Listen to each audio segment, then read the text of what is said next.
When I was younger, my parents always urged me to be selfless. So I thought, what do they even mean?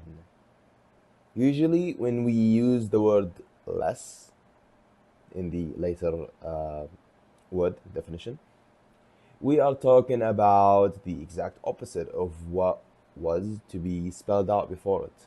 Like the word selfless. Selfless. Then, okay, well, let me just conclude. What am I to do? Not care about myself.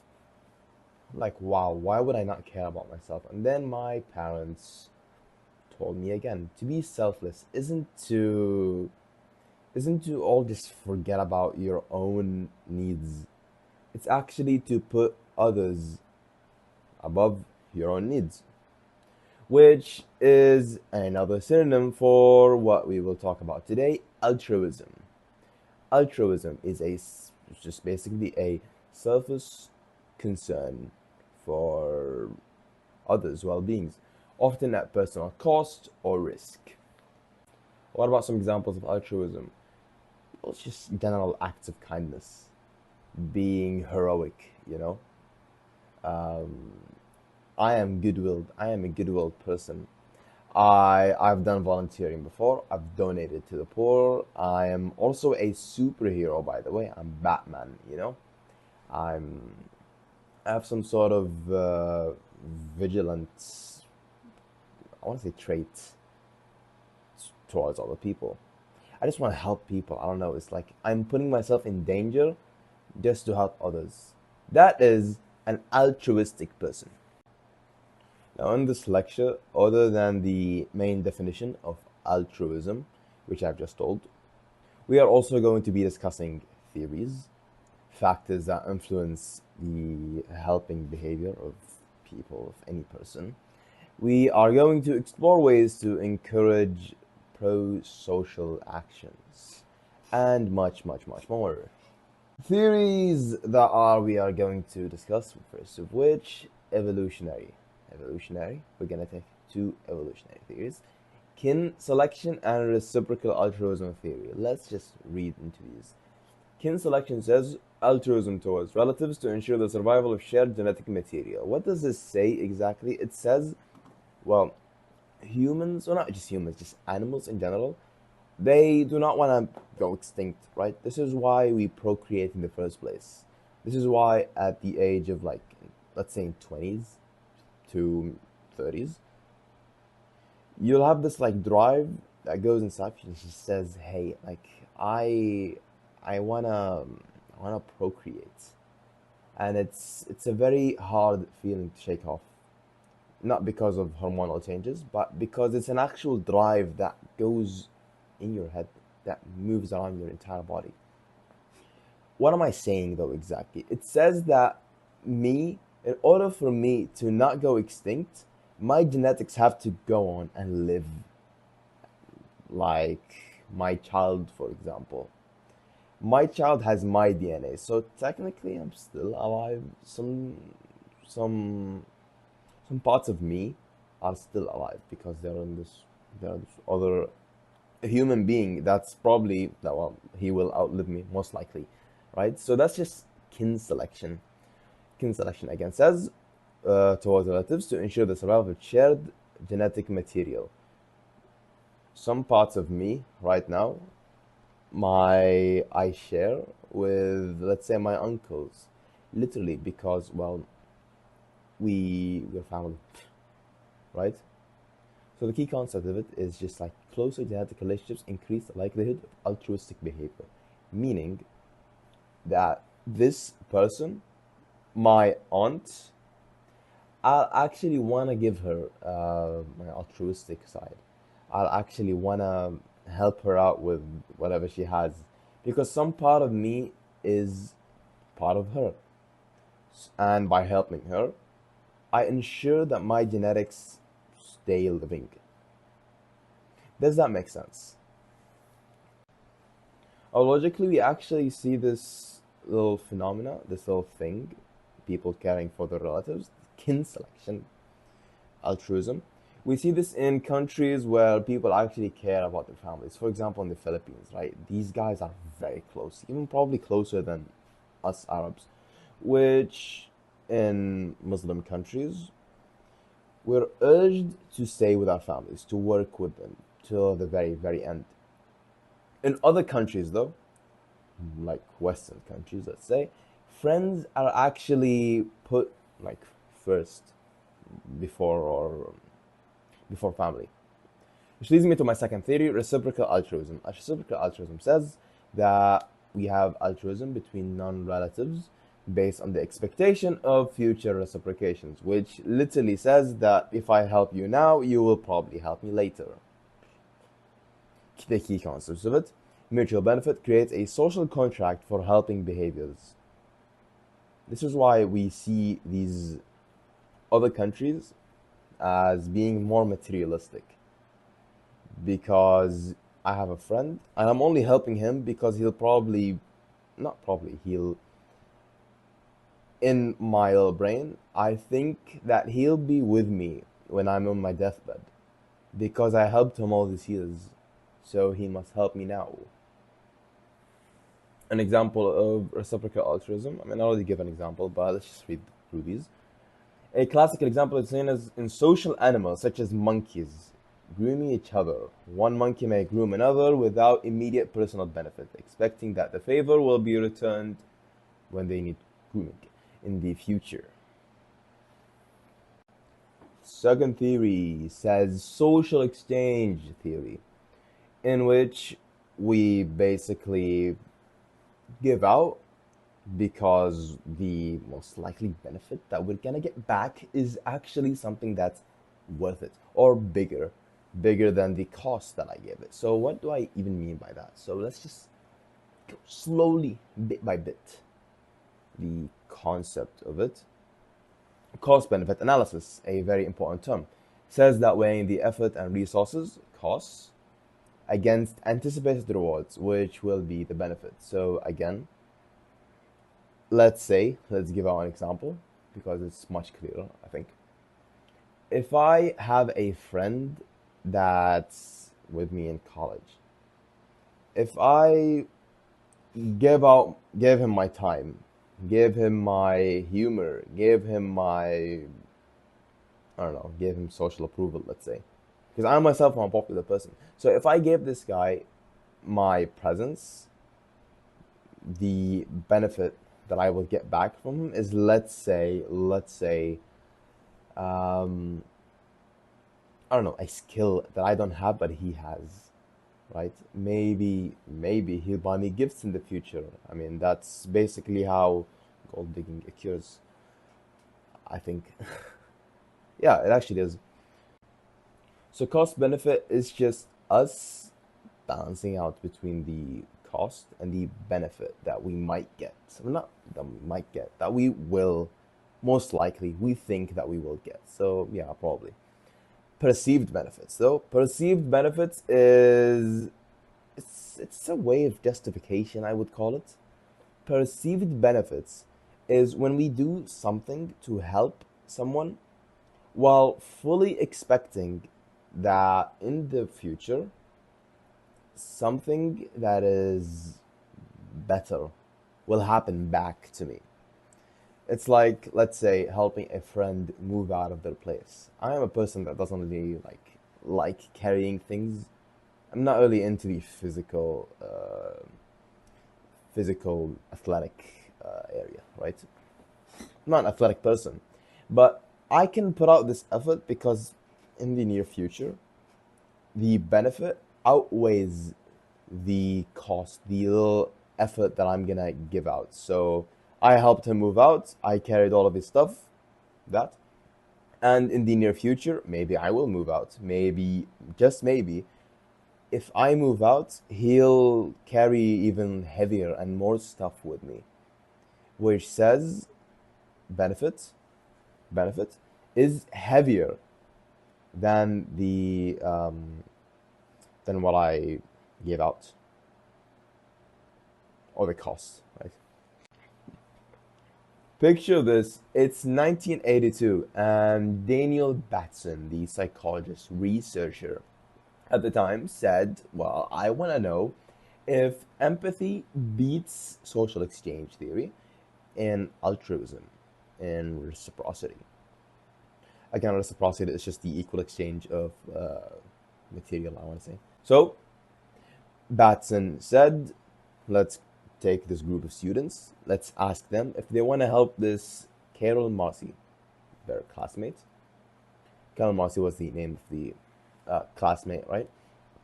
Do you want to help Carol when, because, well, she missed out on some classes?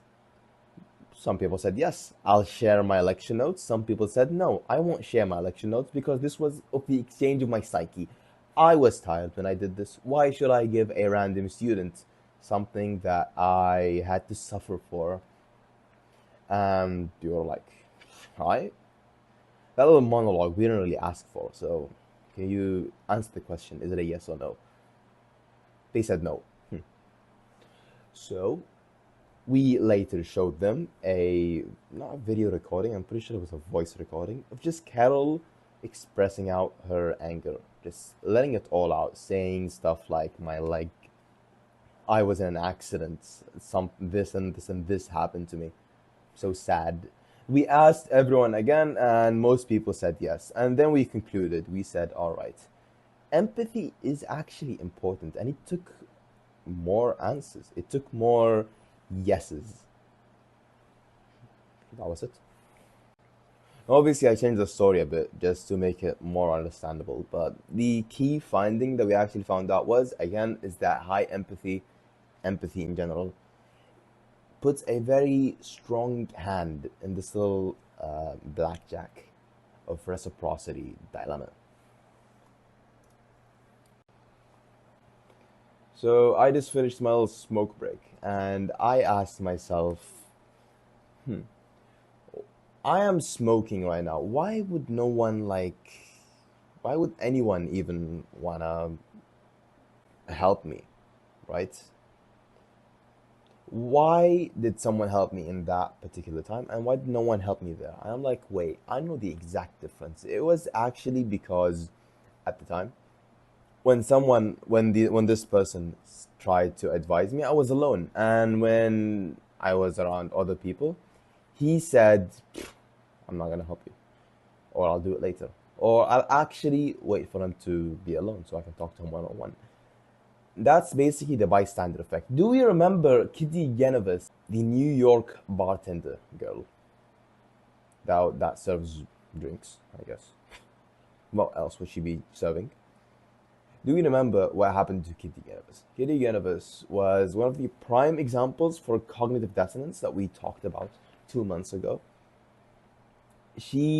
What happened to her basically was she got killed, and no one wanted to even report it to the police, or even actually, she was taken advantage of, right? While she was being taken advantage of, while she was being killed, while she was being violently killed, violently hurt. Other people were actually seeing it, but they didn't really do anything about it. That was the cognitive dissonance part. But the bystander effect part was that actually there were other people around, and I didn't really want to help her because other people are around me. That says, oh my God, what does that even mean? Why did no one help her despite our cognitive dissonance? Why why did people only actually report this little action, her murder? Well, not people, this little person that reported the action did it when the act was done, when other people left the scene. Why did they do that? Now, all of this, like just 2 minute build up for this question, says psychology is a new thing, right? And what we like to do right now is just put out questions and not even answer them. Or maybe we can actually theorize. We can, but we cannot prove anything. We just name everything that we find out theory. So what were like the factors that influenced this little Kitty Genovese act? First of all, diffusion of responsibility. So when others are around me, I feel less responsible, basically. Well, I can theorize right now and say because other people are around. So why should I help? Some other person will probably do the job, right? We also have social norms and expectations. This is self-explanatory. Personality factors. In here, we talk about empathy. Like I said, empathy is the strongest contributor to helping out others. As displayed by the earlier study that Daniel Batson put out and gave out, his little gift from hopefully heaven. Hmm? So, empathy again is the strongest contributor. Not only that, but we also have agreeableness. Being an agreeable person. Do you remember the five personality traits? The five important personality traits. Ocean, openness, conscientiousness, extroversion, agreeableness, and neuroticism. The fourth one being agreeableness. Agreeableness, people who are agreeable tend to be more pro social and generally just more willing to help others who are in need. Not only that, but moral and ethical values are also very important. Move on to the next one, cultural factors. Cultural factors. Like I said earlier, how I'm brought up and what my religion, let's say religion, let's say country, let's say my how my parents brought me up in my either very um, peaceful, open, agreeable household or the exact opposite. Right? Altruism is often viewed as a personal choice, driven by individual goals such as personal achievement or recognition. Personal achievement. Let's just put that one out, right? That is individualism. The other one is collectivism.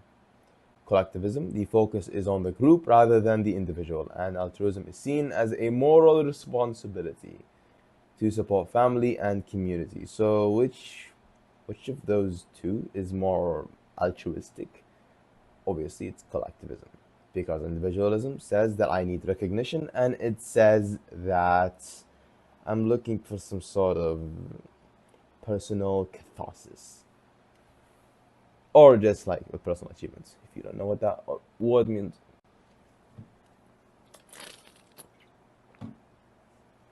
obviously we've been told as children that karma is an actual thing again, and we've also been told that if I were to do good for others, other good will come back to me, which is basically the positive effects on altruism, increased happiness and life satisfaction with me and my daily day-to-day life. If I were to be altruistic, I'll boost my happiness. I'll reduce my stress. I'll not kill off anxiety, but hopefully reduce it to a brink. Hopefully, right? So, engaging altruistic acts boosts happiness and fulfillment, helping others create a sense of purpose and improves overall life satisfaction. Like I said, reduction in stress and anxiety. I'm just reading this out because I'm scared that I missed a point.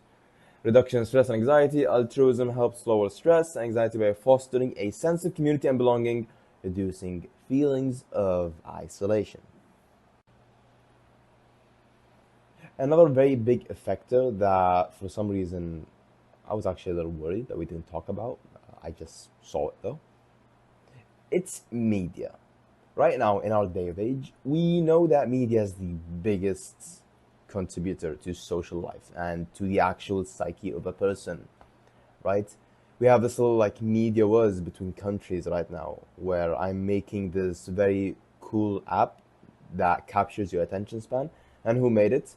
My country. And what am I using it for? To capture the attention span of other countries. So their people can be weaker when they grow up, right?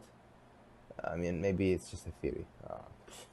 Either way, what are the effects of media on altruism? We have video games. Video games, let's say that in a game where you're actually forced to be social and you're forced to work as a team, That showed us that there's an increase of likelihood of helping behaviors.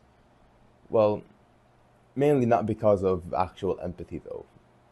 I mean, when I used to play Overwatch, I would only help others because they would help me. I mean, we were very materialistic, right? I mean, anyone who plays that game gets out and it's just giant mental issues. Thank God I quit. Thank God they made Overwatch too, because that game was horrible and it ended all of our addiction. Let's just not get out of the point though. The second one is music. Music with pro-social lyrics. I'm I don't really have any. I mean, I have some examples, but for some reason I forgot the name of the songs. But let's just say music with pro-social lyrics. Listening to songs with pro-social lyrics increases helping behavior. Very cool. Very exciting. I mean, it's logical also. Because music affects us in a very deep level. And I think that this point just exposes itself. It says that music actually affects you in almost every way possible. So, you want to be depressed? Listen to depressed music. You want to be a chill person? Listen to chill music. You want to hypen yourself up? Then do this, do that, do that. Music can literally do anything. And this is just not like limited to reciprocity. Romantic music. Oh my god, I'm blushing right now. So it says women who listen to romantic music were more likely to give their phone numbers to a male participant. Now, you can take this in both ways. One, that's actually sad that this this woman or these women were giving out their phone numbers just because they thought the other person was that they were like giving it out of a desire of empathy, right? That is pretty depressing if you think about it. Again, music can do anything, yes. But the other more meaningful interpretation says that, hey, turned up my little receptors for reciprocity. For this artist is singing about how she gave someone something and how he gave them lots of stuff back. So again, this is just how music affects you, but also the reciprocity part here is, well, it's the same thing as pro-social, but in this example again, it's how this little artist helped someone and she actually got something back successfully, which is what the study that they conducted resulted in. 52% of the participants gave their numbers, 32% were more rational and actually said, wait, attraction is something that I should probably think about and care for. I shouldn't just give out my numbers to random people. Yep. Measuring altruism. How do you measure altruism? Other than surveys, other than just testing your relative or friend in a, let's say, fake environment. I mean, who would do that? That's just weird, right? But we have self-report surveys, we have questionnaires. They assess attitudes, motivations, and past altruistic action. This can identify the cultural option, right? Observational studies and experiments evaluate real life or stage scenarios of helping behavior. This is just like basic things. We're just reading through them again. So the video is over at this point. Challenges in measuring Challenges in measuring altruism. Risk of participants overstating altruism to align with social norms. This is obviously a challenge. They might not wanna be the real self because they might get judged. Altruism differs across situations and cultures, complicating standardized measurements. I mean, how can you even measure this thing, right? I'd say if you want to fix this little issue, the cross situations one differs across situations and cultures. You'd want to take a person that actually lives in that country, because he'd probably identify the little small bits of behavior that other people display, in a sense that if someone else from a different country were to test me and ask me if I was going to help a random poor person, I would say yes, just to show him that my country actually means business. But a person that is in the same country as you, another person that is also in the same country, You might answer straightforward, very logical, right? Varying personal definitions of altruism make results harder to analyze. Very nice. And okay, lastly, I want to ask my question, right? So instead of just making kids and teaching them how to be altruistic, and then have these kids also do the same thing with their kids, and another until the entire population is just made of my only me, my genetics, which is literally impossible. I mean, it's what um, World War II Germany tried to do, right? When they were trying to ethnically cleanse Europe and just have everyone being Aryan. I'm moving away from the actual lecture again. So my strategies include what was that voice crack? My strategies include educational program, curriculum integration, social emotional learning. Let's just read through these. Creating supportive environments like communities or just positive reinforcements. We can also use the role of media instead of ethnically cleansing everything, right? Media representation, highlight altruistic role models in films, TV, and news to inspire viewers. We can also just let key celebrities do these acts and hope that the next generation will also do the same thing. We can use awareness campaigns to motivate actions like volunteering or charity. Very sick, I think. Again, when I'm just using this little term, ethnic cleansing, I mean, we are obviously just saying a more peaceful term than the lateral, which is just killing off everyone. Um, I didn't need to explain that, but I just wanted to point it out. Turkish American psychologist researcher Mozarif Sharif said, hmm, I have a little theory and I want to prove it right because I just know that I'm not a person that gets anything wrong. Does conflict happen when you combine negative prejudices with competition over resources? This is realistic conflict theory. So the question is, or not the question, I already said the question. The whole experiment was called Robot Cave experiments, where we introduced a bunch of boys to each other in, let's say, just one camp, right? And had them get to know each other's for weeks and maybe months, I'm not sure. And then we noticed that hey, these kids were they were bonding over lots of things, right? But then later, what we also did was we had a little like neighbor camp of a different group, and these guys had the exact same things and equipment and material, right? So these guys were also, well, not interacting with each other, they were interacting with themselves, but they were seeing the other boys from time to time. And these guys were like, oh my God, chill. I wanna compete with the other group because I hate them. I don't know, I just feel a grudge for no reason, right? So we had a bunch of competitions against each other, not only competitions, but some little thing that happened, which was surprising. Well, it wasn't really surprising, but it is surprising to the normal person that these little boys were actually engaging in fights with each other. Well, first of all, it was trash talk. Now it's fights. They were raiding each other's huts, right? Which was just absolutely marvelous. Marvelous research implementation, right? But when we later concluded the who's better as a group of winning more trophies or competition, we later took the other group and said, "Hey, you guys get to actually work with each other's now. You have goals, and all of you share the same goals." And what happened then is that they actually started helping each other. All of the conflict aside, we now help each other. I had this little question myself actually when I was in middle school. We had this little guy that was who was new to our school, and we had this like full group of apparently cool kids, and these guys were just ruling everything, right? They were the loudest, they were the funniest, they had everything. They were good at sports also.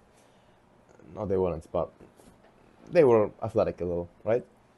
Either way, this new student, he was a person of integrity. So when these guys tried to mess with him, he defended himself, which led this group to wanna fight him. What happened after was eight guys beating one person, which I wasn't part of it, right? Let's just put that clear again. So they beat this person. They fought him on multiple occasions. But 1 month after, this same guy that was getting beaten senseless on the ground was a part of their group. They were laughing with him. They had this, they had like their arms wrapped around them, like he was their actual friend now. He was part of the tribe. In which, at the time, I actually was so confused on why that even happened. And this little experiment actually proves it right. It proves that enemies, when they're put like in the same environment together and given the same exact goals, they'll work together, which finally answered my question on why these guys even befriended him. They had the same goals. Very cool. What does that say again? Let us conclude with a little sentence. Shared goals make me hate people less, makes me hate individuals less.